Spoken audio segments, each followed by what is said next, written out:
and welcome to the Turtle Tracks podcast. I'm your host, Brian Van Hooker, and I'm here today with artist Chris Allan, who was the primary artist on the Archie TMNT series for a good lot of its run. Thanks so much for being with us today, Chris. Hiya. So, I just speak on behalf of Turtles fans, your artwork is one of those that really helped define my youth as far as Ninja Turtles goes. I mean, when I was a kid, all of it seemed to be kind of the same thing. But then as you grow older, you realize there are a lot of differences in between what you did or Ken Mitchell did or Steve Levine did, and certainly what Eastman Laird did. So, I mean, it's really a thrill to talk to you because there's a lot of images that I remember from my childhood that were drawn by you. So thank you for doing this. Oh, well, again, as I was saying in our pregame, I'm just constantly amazed that anybody cares what I have to say. So I'm thanks for having me. Oh, my pleasure. I'm just thinking of one in particular, in no particular order. There is a space arc of the Archie series, and they were in space a lot, but like there's this cover where all the turtles and Ninjara are like blasting weapons and stuff off camera. I'm not sure if you know the cover I'm talking about. Yep. But that recently, before our conversation, I binged start to finish the Archie's adventure series. And when that cover came up for me, I was like, "Holy shit!" This was like this wash of memories when I saw that one. So that one in particular stuck with me. So I did love that one. I actually painted that one up as a portfolio piece after the fact. I might have to hunt that down and send it to you. Oh, it's a classic one. It's really fantastic. Before we get into all the details, though, I'm curious how you got started being an artist. I mean, the cliched answer is like you never start being an artist; you just always are. And I was one of those,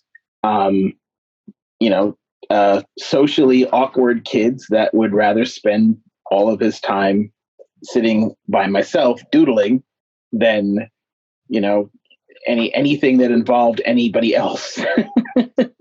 It's funny when people, I've been in front of some people occasionally, and they're like, come talk to us. And I'm like, yeah, sure. An entire life spent sitting alone in a room drawing pictures really prepared me well for this. And went to the School of Visual Arts in the mid to late 80s. And they had a job placement program, and Archie Comics was looking for people in their bullpen at the time. And I took a shot and was working there and happened to be doing some art corrections and things like that in the Adventures book when it first started out. And I believe it was Ken Mitchell that was working on it before me, started falling behind and was feeling a little overwhelmed with the book. And Steve Murphy gave me a shot because I had been lobbying and sort of auditioning by sending him sketches and whatnot. And then I did the one issue, and I did it quickly, and he was happy with that, and he was happy with what he got. So he offered me the book, and that was a big risk because prior to that, that would have meant quitting Archie, because the first issue I did in my spare time while still working full time, and so that would have meant quitting my job and devoting myself to the book full time. And I did that for 5 years. I said, I'm going to take a shot. I did it for 5 years. And then when that book died, it kind of coincided with one of the cyclical implosions of the comics industry, which I believe they're going through another one right now. And so it was very hard to find work after that. So I had to learn how to use computers. Oh, so really it was like your first job was like at Archie and then sliding into Turtles. Yeah. That's awesome. I did that. I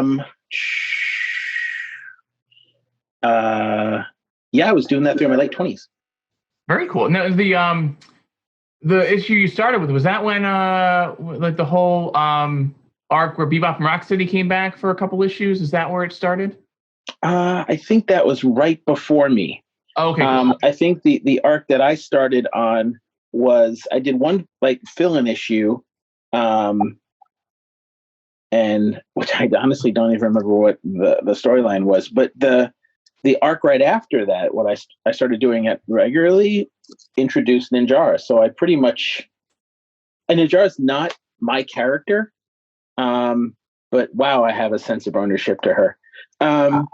And I pretty much was the only one drawing her, pretty much, throughout her existence. I was the first one to draw her published. Murphy and I'm blanking on who actually designed her look, but Steve Murphy came up with the character and had somebody from Raj design her look, and then sent me the character sketch, and then I was the first one to have her appear in a book, the first one to draw her, I guess, present her to the world, and then I was also the one to draw her last. For sure, and Moon Eyes, yeah. And then it's I mean, whenever I think of Ninjara, it's only in your artwork. I think it's like that's the only. I mean, maybe another artist handled her here or there, but I mean, for it was a here and there thing. Yeah, occasionally there would be a Matroni one. Occasionally there would be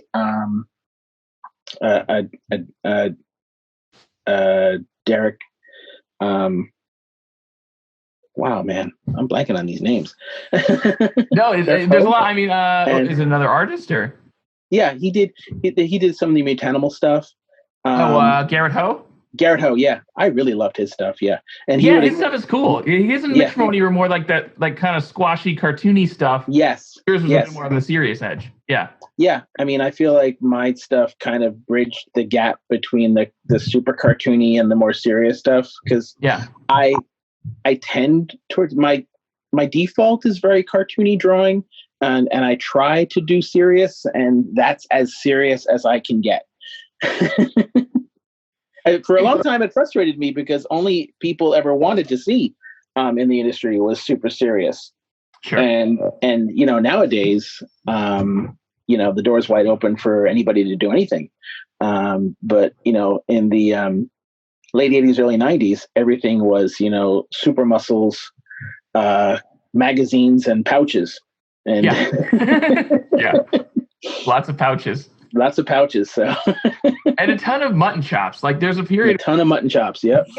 There's like 20 X-Men with mutton chops in the 90s for some strange reason. And I had done a little bit of work for Disney, but that was a here and there thing.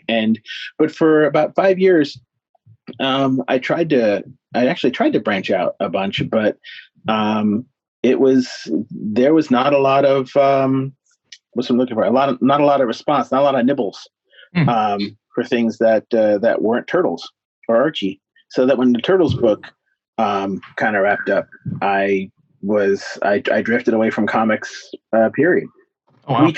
I tried. Murph and I. Everybody knows the story where we tried to keep Ninjara going through furlough for the anthropomorphic books, and that came at a time when both of us were struggling a lot, like both professionally and like emotionally, because the Turtles book dried up, and that was my main source of income, and I was like, okay, I got to find something else to do, and it was very demoralizing, and Murph was also dealing with, I don't want to say similar things, but definitely in the same ballpark. And it was just hard for us to focus. And we wanted to, but we just, just couldn't pull it together. Forgive me, I'm not sure what you're referring to. What did you guys try to do at the end of the? You didn't. I'm sorry. Most people are aware. They're like, what happened was after the book dried up, Steve Murphy held on. Steve Murphy got the copyright, the ownership of the Ninjara character, and we tried to spin her off into her own book through furlough, FURRLOUGH, like as an anthropomorphic book. Okay. That was put out by Albedo Anthropomorphics, I think was the name of that book, and it was a serialized story that was, going. It was one. It was the book was an anthology book, and there would be a chapter from one character in there, and there would be an Ninjara chapter, and then we only did, I think, like three chapters before we just realized, you know what, we just can't. This is just not working. I'm deeply ashamed to say I don't know about this. I'm sorry. You're the only. You're. I'm surprised. I know. Me too. I get nagged a lot. I get nagged a lot about it. Was it all published, or was this before it went out? No, these were the three were published, and then it came to like get the fourth book together, and I mean, I can't even blame Murph. I was dragging my butt on it. It was really hard for me to do while I was trying to like find regular work, and he was in the same boat. We both had like young families at the time, so there was, I think a sense of panic in trying to survive that didn't leave a lot of room for drawn comics. Oh wow! So again, I'm when I was a kid, I mostly I was more into the cartoon of the and the later on the Mirage comics, and it's only been in more recent years, and honestly in the past month, that I like have read Archie all the way through, start to finish, and I did not know that Ninjara had her own spin-off thing. And so Murphy owned the copyright from Mirage. Mirage no longer owned Ninjara at that point. Right. So what happened was, here, I'm sending you a little write-up about it. Oh, wow. I'm so ashamed. I really am. So what happened was that when Mirage was getting ready to sell a bunch of, not really sell, but before the sale to Nickelodeon. Hey, look, there I am. Good God, that's terrible. When before Mirage was getting ready to sell to Nickelodeon,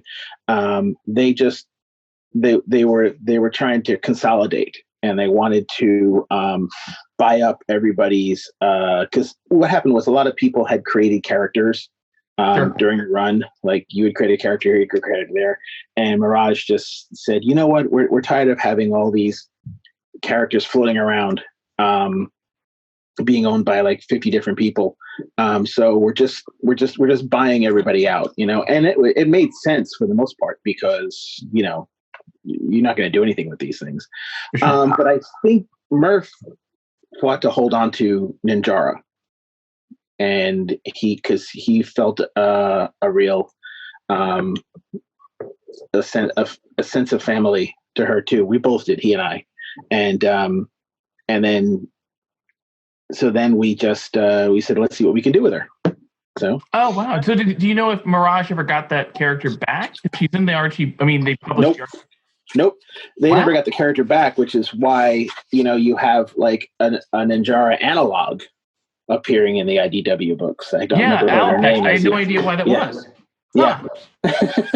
Oh, I've always wondered why, like, it's so close to Ninjara. Why is it not just Ninjara? They're not allowed. They don't have her. They don't have the ownership. Now, I think, and I can't speak to this, but I think Murph is the only one that owns her now, and I don't know if he just wants to hold on to her, or doesn't want to do anything with her, or doesn't want to sell her, or they haven't reached out to him about her. I don't know. Wow. And I'd love to see her come back. Just so everybody knows who's listening to this, Steve Murphy is credited as Dean Clarraine in the issues of the TMNT Adventures. So whenever you see Dean Clarraine, that's the Steve Murphy Chris is referring to. So there was a time there when I had to be very careful about using the right name for the right person, because there was something to do with somebody was making his life very difficult. It might even have been a stalker thing, and knew him by Steve Murphy, so he was going by Dean Clarraine, and I had to make sure that whenever I was talking about him in conjunction with the Turtles book, I had to say Dean Clarraine, because there was like a question of personal safety. But ever since then, he's relaxed about that a bit. Oh, wow. Yeah. So I guess going back to the early part of your run on Archie, how did you become like the primary artist? Because like prior to your time there, it was kind of like Mitch Roney would do a couple issues, maybe Lawson would do an issue or two. So like, how did it become that you did pretty much all of them from that point on?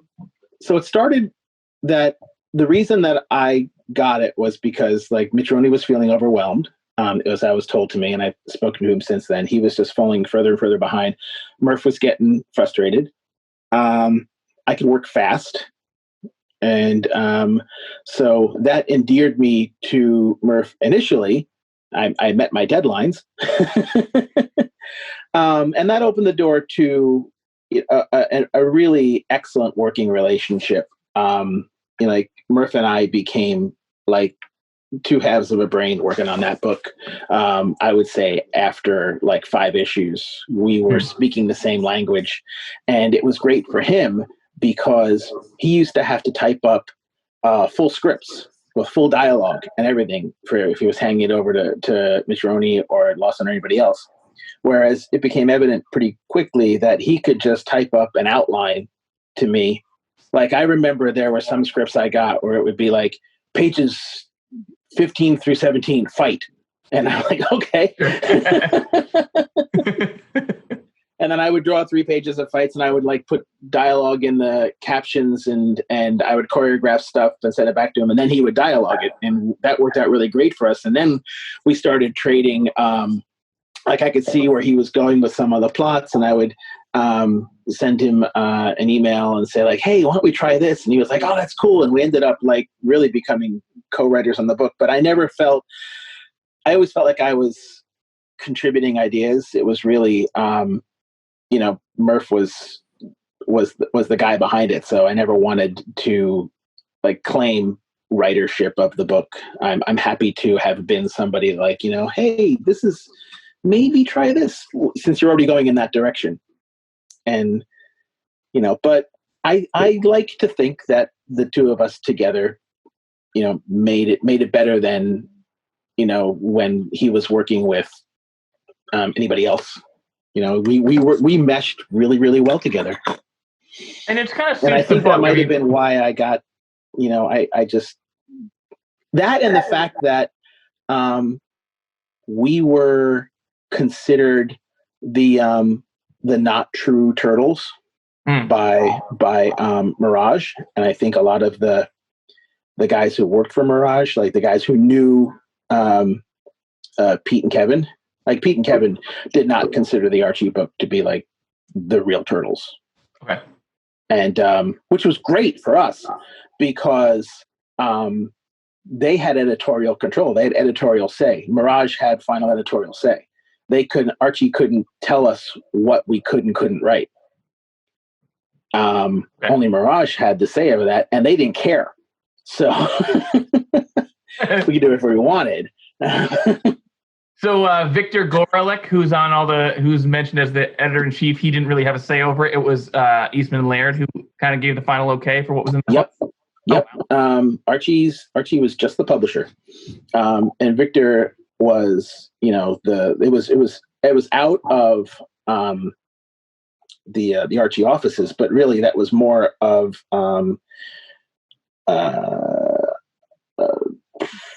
what's the word, like a product manager than an editor. He's just making sure, like, hey, I need this book done in this time. Okay, here it is, and then it would.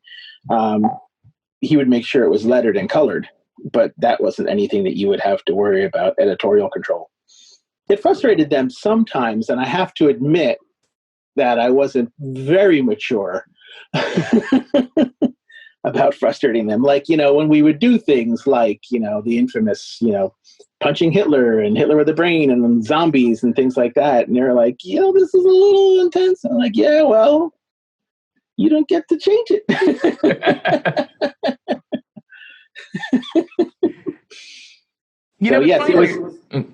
It was a wonderful time when it's one of those rare moments in your life when you're given like carte blanche and just go play, do whatever you want. That's cool. I mean, what was so on the every issue it said Ryan Brown and Dean Clarraine present or whatever. Was Ryan Brown, was he involved? Yes. At all? Ryan Brown, I think, now that you mentioned the name and I finally that clicked, I think Ryan Brown was the one who did the design for Ninjara. So that might have been why it was presenting, her. So That was his character. Okay. And I, again, don't quote me. I'd have to check with Steve, but I believe Steve bought Ninjara his half from him at some point. I think. Oh, okay. And I mean, Brown was more part of the Mirage crew, so I'm guessing he was the communication point in Mirage. Okay, cool. So that freedom, though, kind of made you like, I know, made it be its own book. I mean, I mean, when I was a kid, I think a lot of the environmental stuff that's in the book, I don't know that I noticed it as much, but I think it shaped a lot of what I would come to know about this stuff later on, just through osmosis. I mean, like that was incredibly Steve. Steve was and is deeply concerned about the environment. You know, to the point of panic inducing, I think possibly. And I'm not going to say that he's wrong. But yeah, he was really, I think, you know, Steve was an SJW before the term was in common parlance. And again, like I said, we shared a mindset. You know, I'm kind of a dirty, smelly hippie myself. So, you know, all of that fit really well together. And I think, you know, the other thing is that we were kindred spirits to each other. So that might've been why we just kept going, just kept sticking together. It felt right. Well, it's cool because it gave the Turtles something to kind of stand for in a way that was just like, not just the blanket kind of like honor thing, right? So like Donnie was into the environmentalism, Leonardo was anti-gun, Ray Fillet, who was like, I mean, one step away from eco-terrorist, which Yep. There was really some cool stuff in there that gave a lot of characters something to believe in. Like a lot of April's stories were about investigating some toxic dump or whatever. So it worked in a way. I mean, the biggest villain we had was a toxic waste criminal. And he was what, Satan essentially? Yeah. I know. I mean, sometimes I would get these characters and I would think, is there a backstory to this guy that I should know about? No? Okay, let's just go.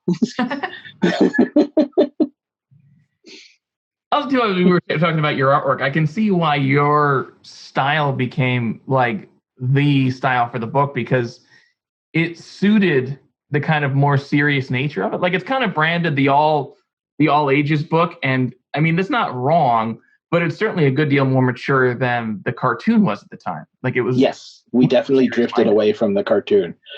And I wonder, I wonder how much that would have happened if I wasn't around. If I wasn't around, if the art hadn't lent itself to that, if I hadn't been, you know, making some of my suggestions here and there to Murph, because I was certainly happy to push that in an envelope too. And Murph was. I don't know if you've ever seen any of his other work. There's a book out there called Puma Blues that came out in the late 80s, early 90s. Very environmentally conscious book that Murph did under Mirage. And, or no, it was the other company that Eason was trying to publish, where he was, you know, maintaining artist integrity, artist like ownership of their characters. I know what you're talking about. I can't remember the name. Yeah, but I should have written down notes. I should have index cards. But you know, and if you read that, you can see like hints of what he was doing in Turtles. You know, and it would get dark sometimes, like super dark. And it's like, wow, is this what Murph would do if he was just, you know, given free reign? And maybe. I mean, I think one of the things that, if you really want to see what Murph would do if he was given free reign, was the future arc when Raph is like shoots the Verminator in the head and the zombies are going crazy, and you know, and at the end it's like he gets shot in the head, but it was just an opportunity to reprogram. But you didn't know that when you first saw it. Yeah. I just read it and I was like, holy, it gets way dark. That was fun. That was a big 2-page spread. It was like a big. I was like, oh, this is gonna be awesome! I can't wait to draw that. Sometimes when I was working on the book for him, I wouldn't even read the script in advance. I would just like pick it up and start drawing the first page on the script, and then when I would get to something like that, I would be like, what? I would be as surprised as the person reading it. That's awesome. I mean, so what was the? I'm curious about talking about the future arc. Was there any sort of crossover with the cartoon or Playmates or anything? Because the future arc featured those techno suits or whatever. Yep. And those were made into pretty badass toys around the same time. I'm pretty sure the toys came first. Okay. And I don't know whose idea it was, but either it was, hey, put these toys in the book, or here's an opportunity to have the toys in the book. Sure. But I got the toys. They sent me the toys as drawing reference, and that was cool. And like an idiot, like I tore the blister pack open immediately. So no, that's the fun of it. Yeah, it is. And then and I mean that was the, as far as I know. I mean, we didn't really cross over with the toys as much because the toys, I think at that time, were getting silly. I liked the future power suit lent itself well to what we were doing, so maybe that's why Murph felt they were easier to include. Yeah, I was curious if that was like, if you knew if it was like pressured from Mirage or anything like that, or if that was just like, no, that's cool. No. If Mercer was getting pressure from it, I mean, there were times when I got a sense that he was not always satisfied with the way that he was treated, or attitudes at Mirage. And I don't know if that was something that was ongoing or if he was just having a bad day, but he didn't really ever talk to me about the office politics. I was based in the Bronx. Okay. And Archie was in Westchester County. So, Mirage was up in Massachusetts. So, I mean, I was working out of the house like before internet really, and it was mind numbing. I don't want to ever do that again, but started watching soap operas. That's a dark, dark place. And he just wouldn't, and so there wasn't really a way to be on the phone all day, and we didn't have IMs and chats then. So, we didn't really get into a lot of the office politics, but so if he was given marching orders to include these toys, I don't know. I just said, hey, these are the characters, these are the suits we're using in the next book. I'm like, oh, okay, cool. These are cool. Thanks. Do you know of any of the characters that so aside from Ninjara, are there any other sort of notable characters that you like had an early hand in developing or creating their look? Or well, I created the look for Sarnath, the four-armed guy. Yeah, he's awesome. I created the look for Golani, the woman with the really long, basically single Twi'lek head, which is where I ripped that off from. No, a lot of the times if new characters were coming on, I think Murph would just go over to Ryan Brown in the office and say, hey, because Ryan was very good at coming up with a look for characters, and he would say, hey, I have this character coming up. You want to give me a sketch? And then I would get a, oh yeah, here you go. Here's a drift down memory lane. I would get a fax of what the character would look like going in, so. So Kathmandu, I remember getting the fax for that, and the Falcon, the Arab Falcon guy. I remember seeing that for the first time. I was like, oh, these are cool, okay, and then I would just have that sitting up next to me. But no, for the most part, I didn't do a lot of character design other than just your normal everyday people. Cool. I know that I was always curious of what the it's strange how little crossover seemed to happen in some ways. Like, there was a ton of toys they made that were characters that never existed in the cartoon, never in the comics, never any basis for anything. Yep. Others that were in the comic, but there were never anything anywhere else. Although there were a handful of like characters from adventures, certainly in the earlier issues, would just become villains because we needed more villains in the cartoon. Yep. Like Leatherhead. But like Ray Fillet, I'd read that Ray Fillet was going to be in the cartoon, and I'm guessing Steve Murphy or somebody objected to it, and they made it into some sort of similar character to Ray. But I'm not sure if that's true or not. But I think a lot of that goes back to the fact that we weren't considered to be like real turtles. I don't even think that Kevin and Pete never even considered the cartoon to be real turtles to this day. Even with the sale of the property to Nickelodeon, Pete still has the right to, I think, publish his own comic of the characters. I think he bought out Kevin a few years ago, so I'm sure in his mind he's keeping the flame alive of who the real turtles are by putting that book out, and everything else that we were done that would appear was just inauthentic to him. So I don't think he was. I'm sure, and Kevin obviously felt the same, or he wouldn't have sold the property off. I imagine.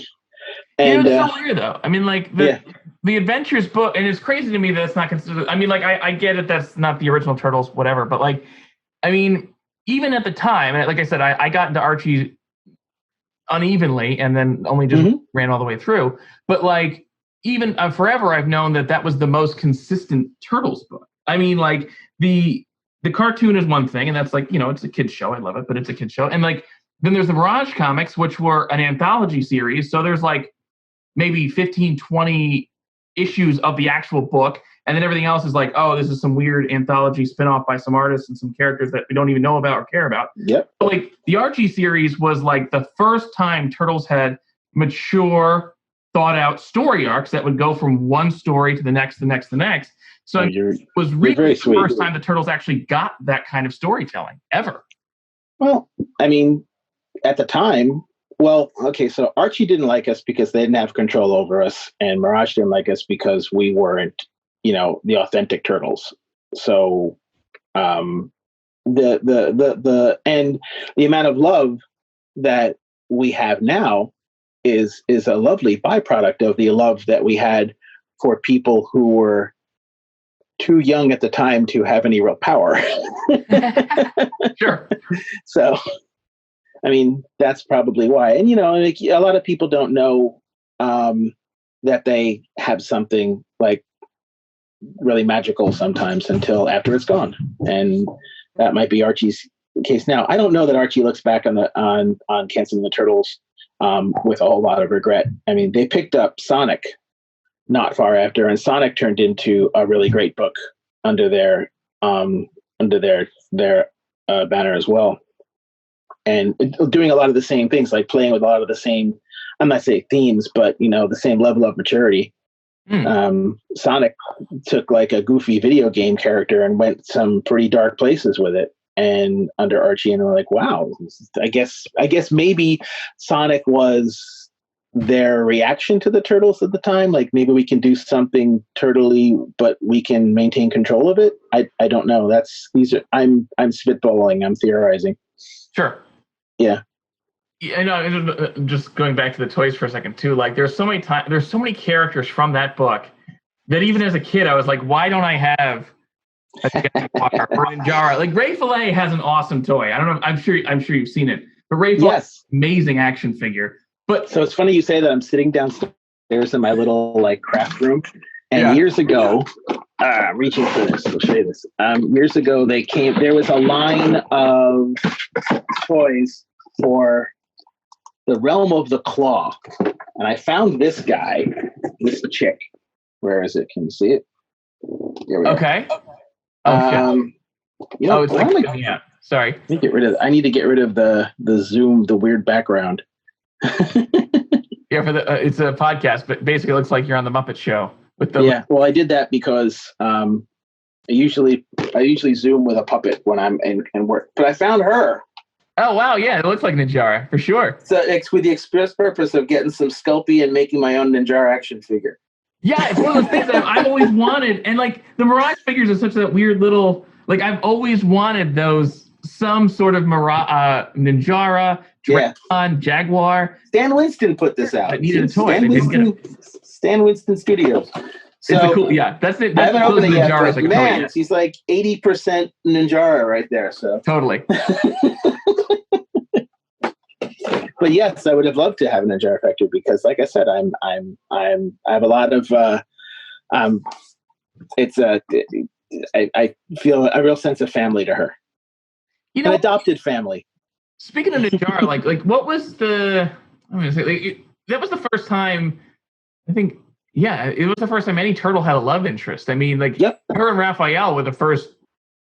Like you said, the first turtle couple. I mean, like what was the objective with that? I mean, was it a sense to make it more mature? I mean, it's just sort of normal stuff, but it was I think it was just normal stuff. I think it was just, these two started, when she was introduced, she started hanging out with them. And next thing I know, Murph is pushing them together. And I'm like, okay, I could see where it was going. So I started to draw them more flirty, and making goo-goo eyes at each other. And then I don't know.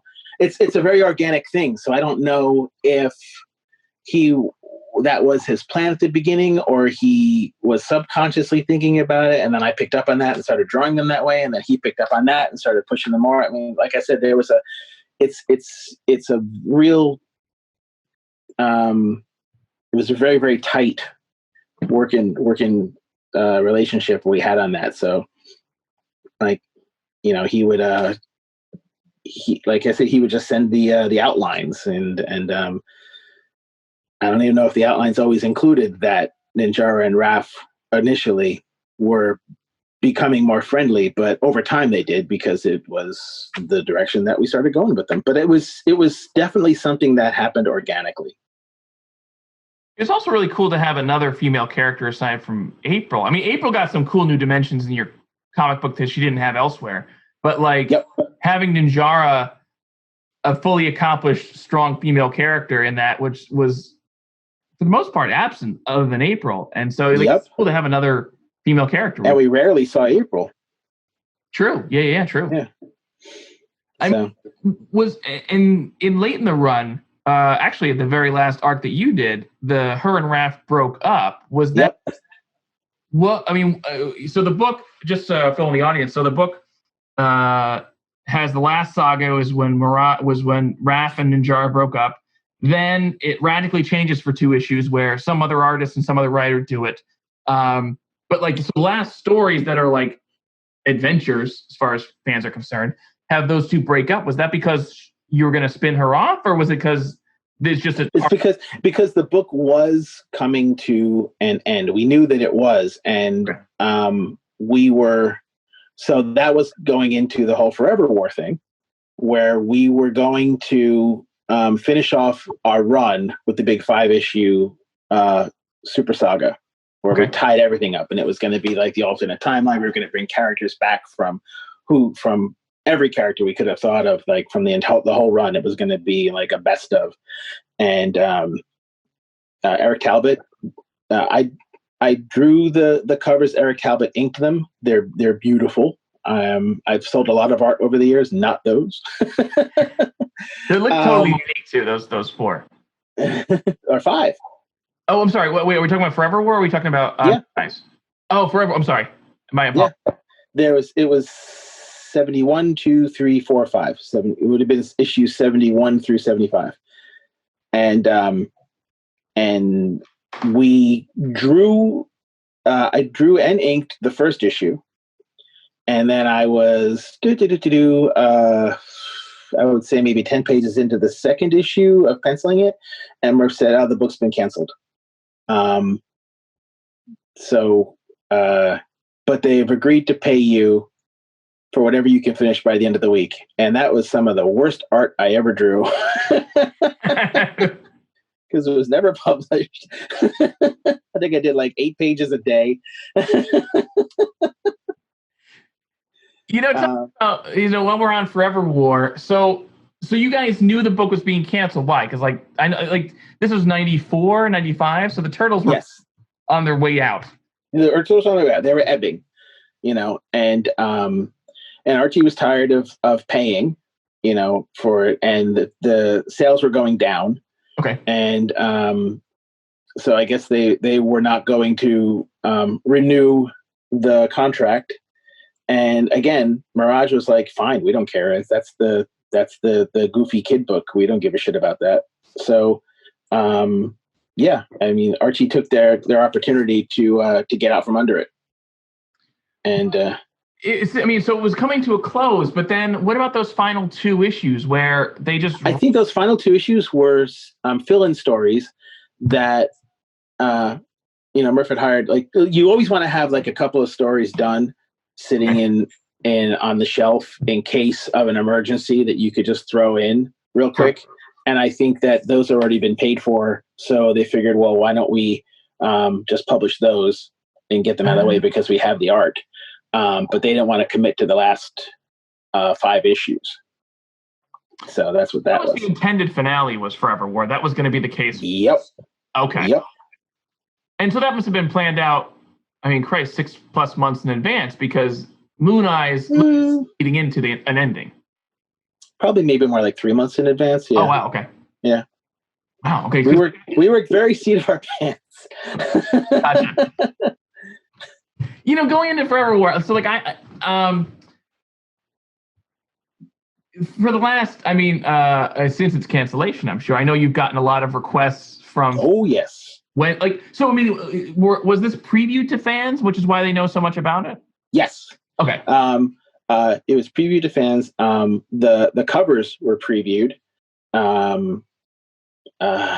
There might even have some of the first pages, because, like I said, we had penciled and inked, which meant it was lettered, because back then everything was hand lettered. So it means it was penciled, inked, and lettered. So some of those pages may have been previewed as well. So, but definitely all 5 of the covers were pushed out, and people were super excited about it. And then the book got canceled. Over the years, people kept saying, we would love to see Forever War. We'd love to see Forever War. And then I was doing a few fill-in Tales of the TMNT with Murph right before the Nickelodeon sale. And we're talking again. And I said, people are constantly asking me about Forever War. And he said the same thing. And he said, how do you feel about doing it? And I said, dude, I would fucking love to do it. And so he said, okay, we started planning on bringing it back and wrapping up the 5-issue. And then the Nickelodeon sale went through. And that just killed everything. It was like, you know what? They're not going to deal with that. Nickelodeon didn't want to deal with it either. And then years later, I think around the 30th anniversary, when IDW did its anniversary book, and Bebop and Rocksteady came back in that little standalone story. And that I was talking to the editor at IDW, and he was like, how do you guys feel about doing Forever War? And I said, again, I would fucking love to do Forever War. And I don't know why. Maybe he just couldn't get his editors or enough interest on his end to commit to it. I don't know if people just didn't think it was popular enough, or I don't know. For whatever reason, it just they talked about doing it, and then it just petered away. And then I wonder if it depended somehow on the sales of the collected books of the Archie series. It could have been based on some rights holders drifting around there. It could have been like a legal thing. Who knows what? And so, I mean, if we're asked, so I might as well finish the story then, because again, a few years after that, I get contacted by a gentleman named Arseny Dubakov, who is out of Siberia, and he has gotten the rights to publish the old Adventures books in Russian translations, and like I think 3 issues to a collection, and is asking me to do new covers. I'm like, sure, rubles is rubles, and again, he turns into this great guy, and we're having a lot of fun. We're talking a lot, and we're on I Am all the time. And then he asks me, like, boy, it'd be great if you could do Forever War. And I'm like, I would fucking love to do Forever War. So he decides to get it crowdfunded. And so we're essentially doing it like a fan film. And his goal is, if we can get it done and it's finished, then he can show it to like the publishers at IDW. It's like, look, here it is. It exists. Can you guys like make it like official now? And my attitude about that is, God bless you. Good luck. For sure. Yeah. I mean, at that point, you would hope because it seems like it's easy money. It's like the story is done. It's you don't have to worry about it. It's done. And it's done by the guy who drew the damn thing. Who was going to draw the damn thing anyway? So I'm penciling it where's now. That at now? And right now we are on the third issue, third of 5. We finished 2. And there is, I should send you, I think I sent you a link to it before, but I can resend it to you and then you can put in your show notes if you like. For sure. That people can get their copy of it through Archie. Honestly, I've looked this up too. If you just Google Turtles Forever War, it's like one of the first 2 things to pop up. Yeah, it's super easy. It's like I had not heard about it before we spoke because I interviewed you for a separate thing recently. But I Googled it afterwards and it pops up. And it's weird because I hadn't, like I said, I didn't follow Adventures that closely, but I knew that cover with, I don't know if he's dead or not, but Donnie hanging from Shredder, like I knew that, and I was like, how does that not already? He's pretty dead.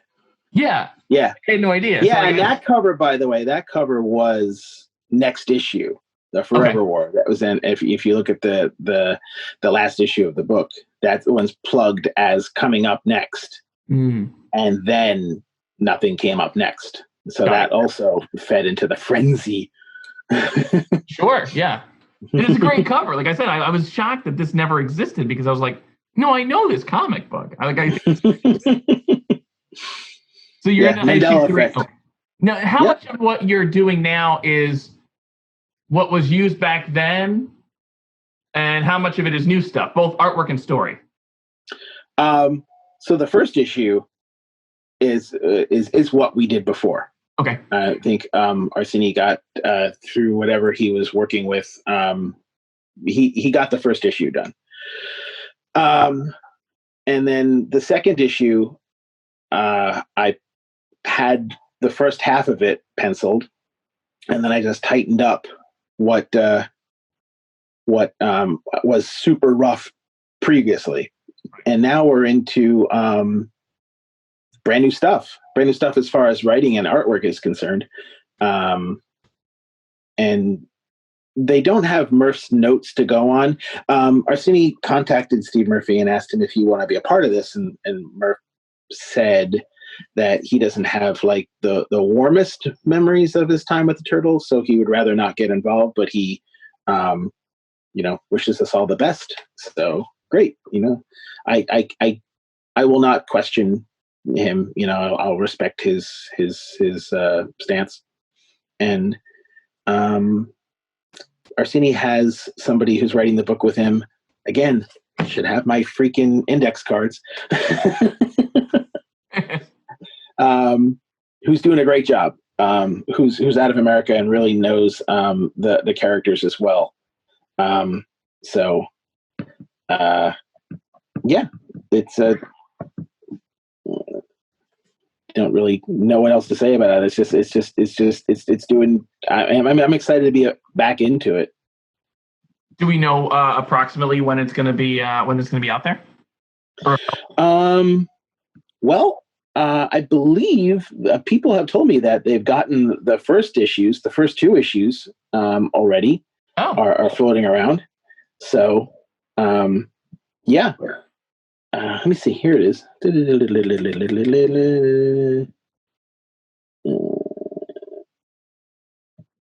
I'm reading. Yeah, I don't know who wrote it with him. That's fine. I'm embarrassed. I'm embarrassed. It's hard to give us some of the spot too. Like I didn't send you my questions beforehand, so I'm not getting old. I swear. Getting into the details of the Andrew Modine. Oh, sorry, Andrew Modine. Okay, cool. Yep. And writing now the last 2-3 issues. And yeah, I mean, I thought it was going to be a collected book. I had no idea there was actually issue by issue. That's awesome. Mm-hmm. Oh, very cool. And what's it been like? Like, did you have to have you been drawing Turtles this entire time, or did you kind of have to refresh yourself in some way?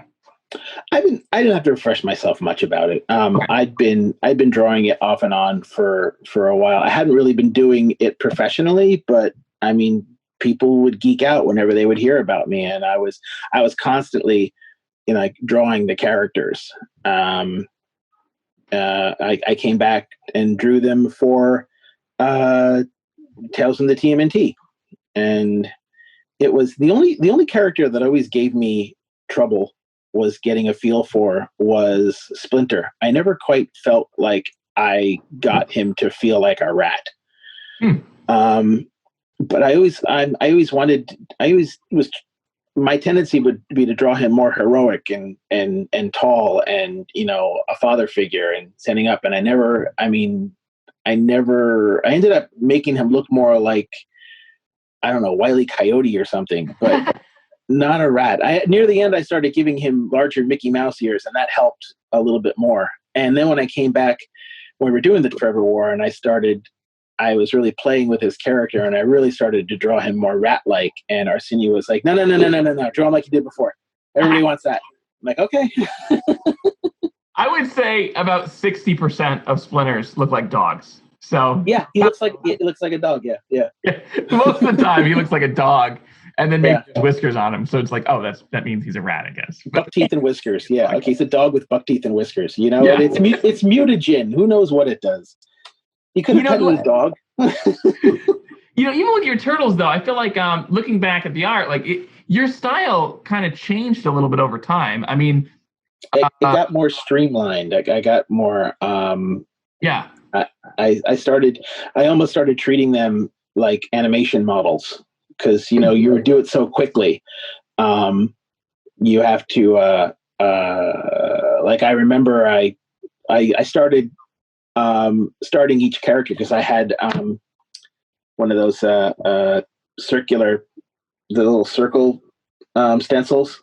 Like think of like the little sheet of like 500 different circle sizes, and I always start a turtle with, I would sketch his head, and then I would drop one of the circle stencils on to give his head like a very specific circle shape. And that was because, like a lot of artists, that would have a tendency to drift to either the right or the left.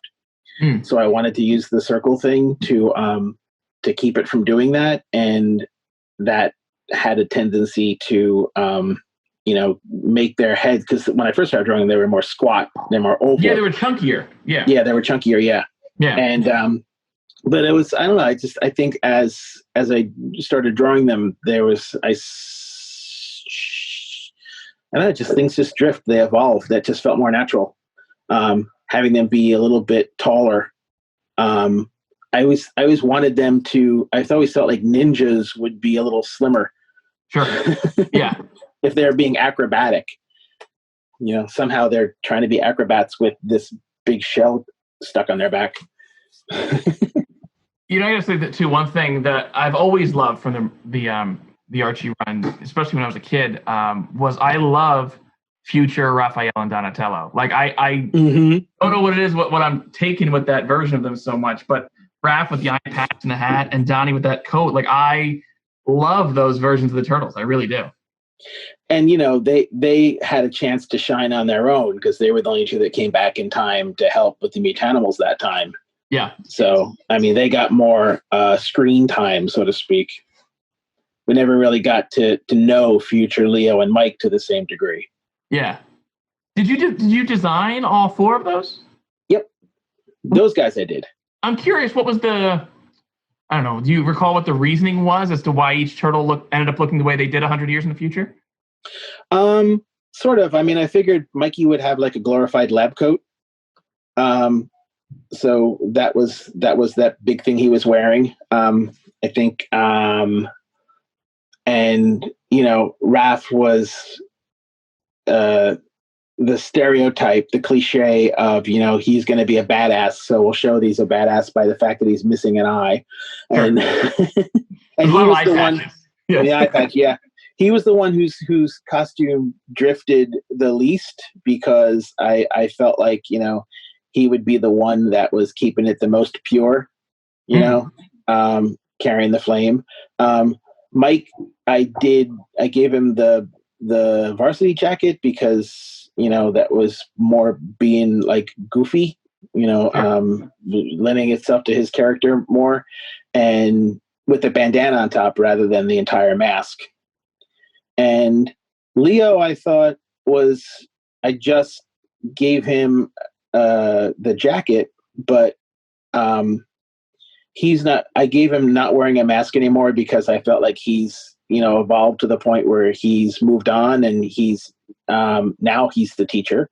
He's got his own dojo, and he doesn't feel any. Plus, there are other mutants around. There's that baboon mutant and things, so I don't really feel like they would have the need to stay hidden the same way they did before. So I gave it a little bit of thought. I think Mikey was being nostalgic by holding on to his. I think Mikey's nostalgia with the orange bandana was healthier than Raph's, sure. who didn't want to let go of his identity as like, I almost saw Raph in that as more like, the high school football hero. Like reliving his glory days kind of thing? Yeah, kind of thing.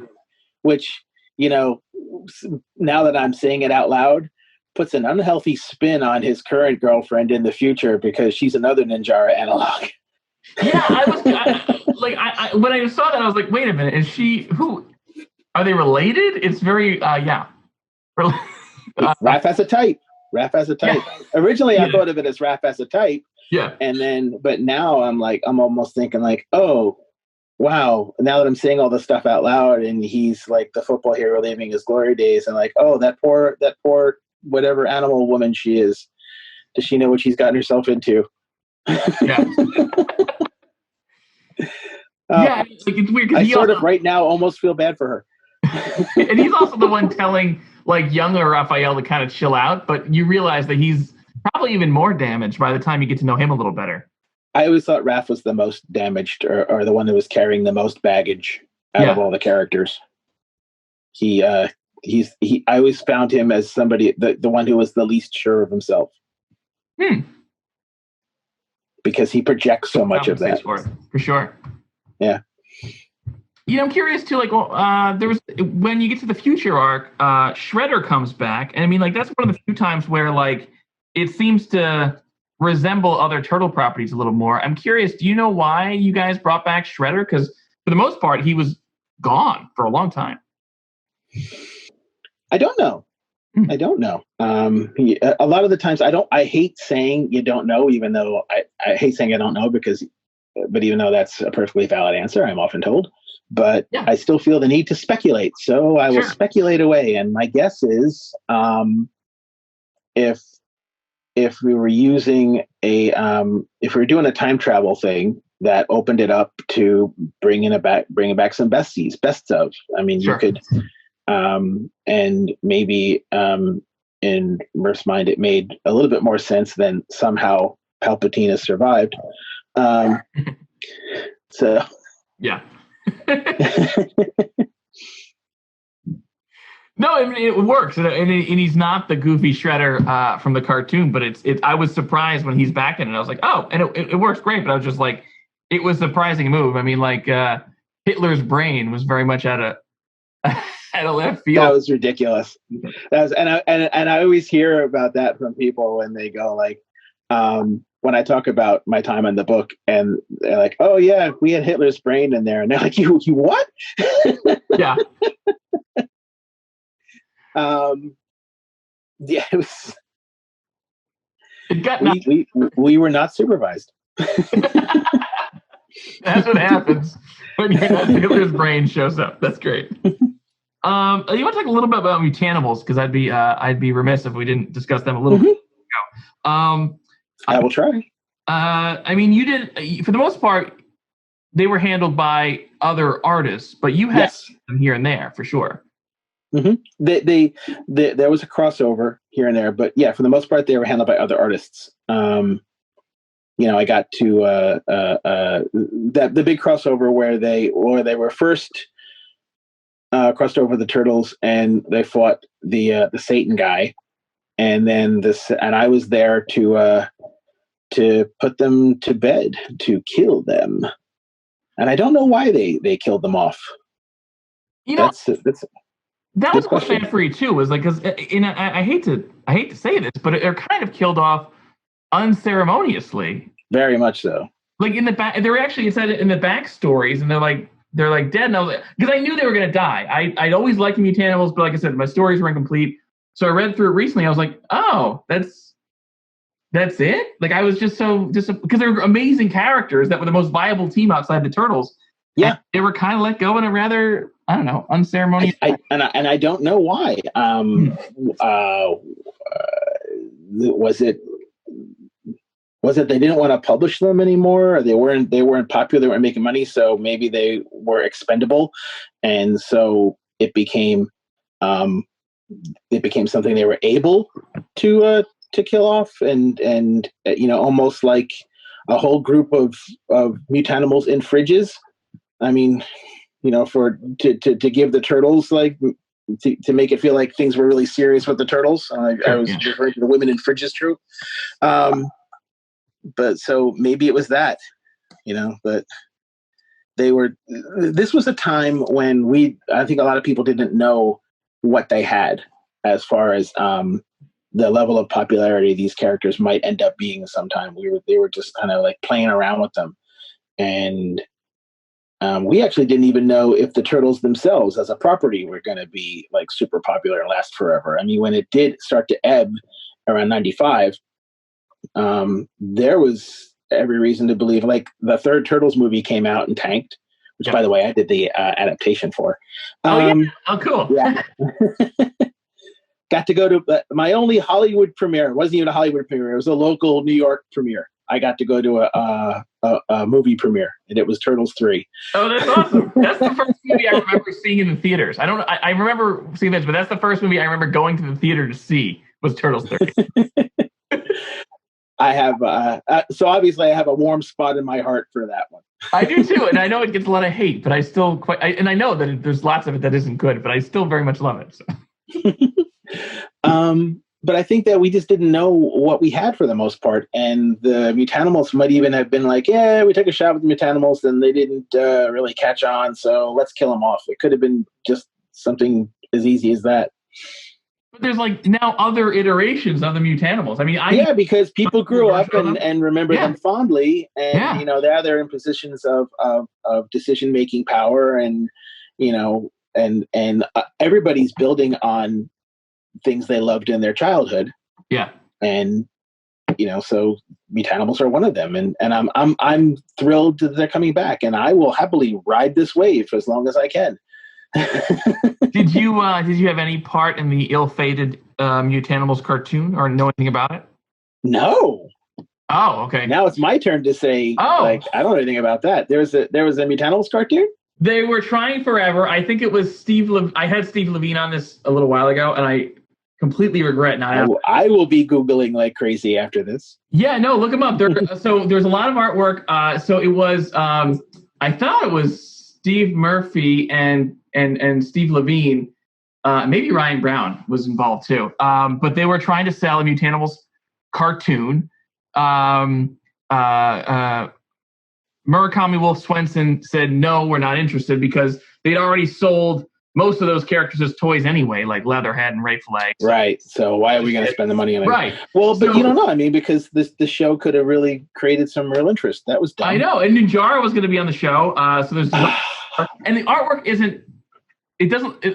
I would think it would look like Mitch Roney, but streamlined, but it's a little bit different than that. But there was going to be a whole cartoon for it. Murakami Wolf Swenson said no. They went to another company that was maybe going to happen with, and this was around the same time as the Mutanimals comic. So the cartoon got a no. The comic got canceled. Oh, sorry, the comic got canceled. I think the cartoon later on after that got a no. And the hope was that if the cartoon got a yes, then they'd bring the comic back. But with no toys, there was no cartoon. With no cartoon, there was no comic, no revival of the comic. So it all kind of fell apart. And that's when they killed the Mutanimals. But even then, I think they killed them heroically because they were fucking awesome. But no, there was an ill-fated Mutanimals cartoon that was originally going to be part of the Turtles cartoon. Then I'm looking at the page and I'm looking at the sketch for Ninjara, and I'm so happy that she was not realized this way. That's so terrible. It's not her. No, it's not her. She's wearing pink pajamas, and her nose is pink. This is Well, you need to know she's a girl, and that's how cartoons. Oh, they're she's girls. got giant tits. Come on. You couldn't tell it through character. She's wearing pink. Anyway. Yeah, I mean, I'm just that's one of those things of like what might have been. I'm yeah, no, that's Wow. Faded Mutanimals cartoon. So I actually can't tell if I'm sad or happy this was never done. Yeah. And it's weird too because like leather, there would have been two versions of Leatherhead out there, which is very strange. Yeah, I don't know how it could have worked if it wasn't directly spun off of the cartoon that was already on TV. I cannot see how it would have worked. So wow, I'm looking under TMNT entity website, and it's got a big write up of it, and this looks terrible. Oh yeah, it doesn't look great, but I want to know about it. So this is the first time hearing about it. That's so crazy. I'm loving this. Yeah. Here's a question for you. Please. that I should know the answer to. Do you know who came up with Cuddly the Cowlick? Because that is my son's number one favorite character, because he says that is the single most ridiculous Turtles character that's ever appeared. It really is. I don't know. I think the earliest books with him must have been Mitch Roney. He predates me. It's like a Mitch Roney. So he was in the Mitch Roney book. He looks like a Mitch Roney character. I mean, he's like that level of like Looney Tunes shit. It's great. Yes. And it's like, and he is probably the most ridiculous. And I don't know if you know this. The 2012 the CGI Nickelodeon cartoon snuck Cuddly into its comic. That's wonderful. So okay, if you're in, I don't know if you show this to your kid or whatever. Go and there's a season where they're in space for half the season, and like they're talking about like the six space gods or whatever the hell it is. Like these are the six magical space creatures, and like they focus on one or two of them, but in the background you see like a steer's head with like a little motor on it, or like a little jetpack on it, and that's like the tiniest little reference to Cuddly. But it was like I paused the screen and like yelled at it. It was amazing. He's canon now. Yeah, it was just so cool. Like Cuddly is probably the craziest. It's like when they sneak references to the animated series into modern Star Trek. Yeah. It was just such a weird, like, and the fact that they, like I said, the smallest little detail, it was Cuddly the Cowlick. But yeah, he's probably the most ridiculous character. I don't know who made him, though. I would guess it would be the same thing as probably Ryan Brown, but it could have been, yeah. Yeah, because I mean, maybe it was like, because I'm wondering, it was such an odd character that I'm wondering if it was like, there has to have been some history behind there, instead of like, I can't imagine that it just came organically out of, we need some way to get through space. How about a giant cow head? I feel like there's got to be a story back there. Sure. Not a ship or anything like that. We need a giant cow head that can swallow and spit them out. They have there's talking trees and other shit like that, but I'm okay with that. Yeah, the craziest thing is definitely Cuddly. Yeah. And they have to travel in his mouth. Yeah. It's like I love that every time they do that, all the characters complain about it. Yeah, because it's gross. Yeah. Let me ask you, speaking of that part of the run, did you have to draw Raph in the black suit at all? Was that your run? Yeah. He came back from space and he's like, this black suit, this is badass. I'm a ninja. Why haven't I been doing this all my life? I love Black Suit Raph. I know it's stuck with me since forever too. Is I loved Black Suit Raphael, and I'm curious, like, do you know why they didn't stick with it? They eventually have to bring it back to Raph, but I love Black. I think they brought it back to regular Raph for just straight up marketing. It's like, look, the Turtles wear different color bandanas. Yeah, we can't have this guy running around in a black suit. Yes. So awesome. And like he's like all the rest of them have these dumb. Well, I don't know. Do you know the origins of those suits? Of the colored suits? The no. The wrestling suits. So the wrestling suits were going to be. I think the first time they went to the wrestling world was before me. Yeah, that was Lawson. Yeah, that was Lawson. So when they went back under mine, I just reused their same suits. They were given their same costumes. So they were developed by Eastman and Laird as like, let's change up the Turtles early on in the Mirage run. but they never used them. And then once they needed wrestling suits so they can fight that dog creature, crying happy. in the Adventures book, they borrowed that, but they came from Adventure designs by Eastman and Laird to just switch things up for the Turtles because they all look the same and nobody can know who's who anyway. Right. But that's where they came from, was from a failed idea from the Mirage comic. That's funny. You see, that's what I'm looking for with the Cowhead. That's the kind of backstory I want with the Cowhead. I don't know. I'm sorry. I'm sorry. I want a reason for the Cowhead. I'm still waiting for my cuddly action playset. I know. It's the big Cowhead. I would have it flying here next to the turtle blimp and everything else. Like, that would be with an amazing thing to have. Action. Boy, that covers. You know what I want to ask you about before I let you go? Sure.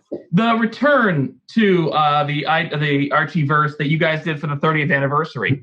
Yes. How did that come about? Like, what did you guys like? Where did you get the call out of the blue? And what got the call out of the blue? Got the call out of the blue.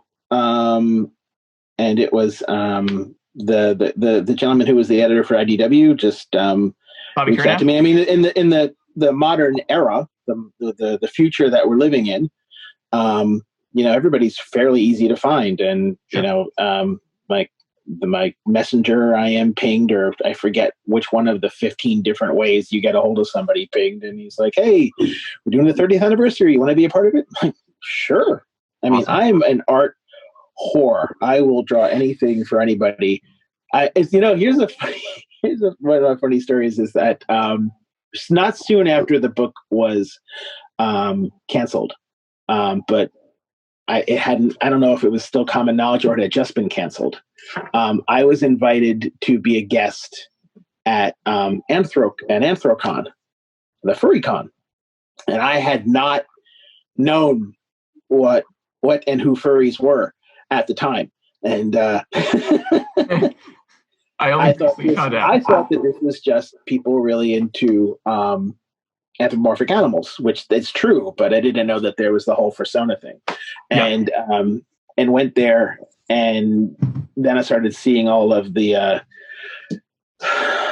baseball and football mascots walking around. I'm like, oh, this is like a thing. And people would bring me their sketchbooks and say, can you put 10 pages of naked Ninjara in here? And I would be like, yeah, sure, I don't care.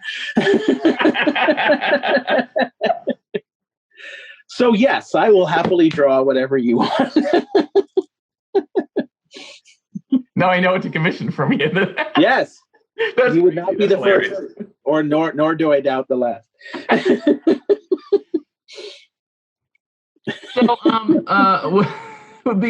So you got the call out of the blue. Was Steve Murphy already involved at that point, or do you know? Or? I believe so. Or as far as I know, maybe that they were contacting us concurrently. I mean, sent out a couple of messages at once. I mean, I would have been on board no matter what. I don't know what Steve's response was. I think he was happy to. I think he was okay to do it because it was the anniversary and it was only going to be like 5 pages, like a quick one and done thing. Yeah. I guess he didn't want to commit to the full Forever War slog. Sure. But I mean, it's a cool little revisit. I mean, I'm a huge Bebop and Rocksteady fan, so having them come back, being like the kind of full circle of like now they don't even want to fight anybody. They're just like. I did do my homework. I did read your article on Mel right before we got together, and it was very sweet. Yeah, I mean, well, that kind of represented to me like the kind of like truest version of their friendship, where they're just like they're not fight, like they don't have to worry about rent or anything like that. They get to kind of live their lives, and they're like. They don't want to even fight or anything. Even when Raphael attacks, they're just kind of like chill now.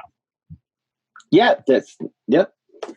I really love that revisit. And I'm curious, do you happen to know, and this doesn't matter, I'm just curious, when it takes place? Because Ninjara's there, the black suit's there, or was it just like, let's get all the cool little shit in and not just to throw this cool shit in? I mean, it takes place like, I don't think Murph cared about that. He just wanted, He was revisiting a time, like my guess is, like a little bubble when, like right before, like a little pause in their adventures, in the middle of adventures, like you could shoehorn that in somewhere. Oh, yeah. There's plenty of places it could fit for sure. Yeah. But it was a nice, like I remember, and the 30th anniversary thing was cool altogether. But for some reason, that little 3-page, 4-page thing like stood out to me as being like, holy, like I don't know, that was more memory lane to me than anything else. It was great. It was really cool. Well, thank you. Yeah, I mean, like I said, I'm learning how to graciously accept everyone's glee. Well, it really, like I said, and it's a subtle difference between what the cartoon did and what you did, at least to a 10-year-old or whatever. But like, because it's not that different. Like, there's tons of gritty versions of the Turtles now, you know? Yes. And they're all awesome, like Santalugo and other awesome guys who do really cool shit. But like, the Turtles then couldn't stray too far from what, like, the model sheets of the cartoon. So like, right. I mean, the real Turtles book was gritty as hell. Right. And, you know, we were like gritty light. Yeah. But again, the storytelling is a hell of a lot more involved, and I'm sorry, than anything Mirage did. Just because it had a through line. Because you had, well, as Disney learned to, I'm sure, I hope to their chagrin, it helps when you're writing multi-chapter stories to have, you know, one person writing them. Oh, as I refer to the Star Wars sequels. Yeah, it gives, like, there's a sense of scope, which is in like the first time. I mean, and IDW met that 72 issue record a couple years ago, but for a long time, for 20 plus years, like that was the longest running Turtle series and the most consistent through line throughout any of it. It was great. Thank you. You know, the last little bit I want to ask you about is just who's your favorite Turtle? I don't have one. I swear to God, they're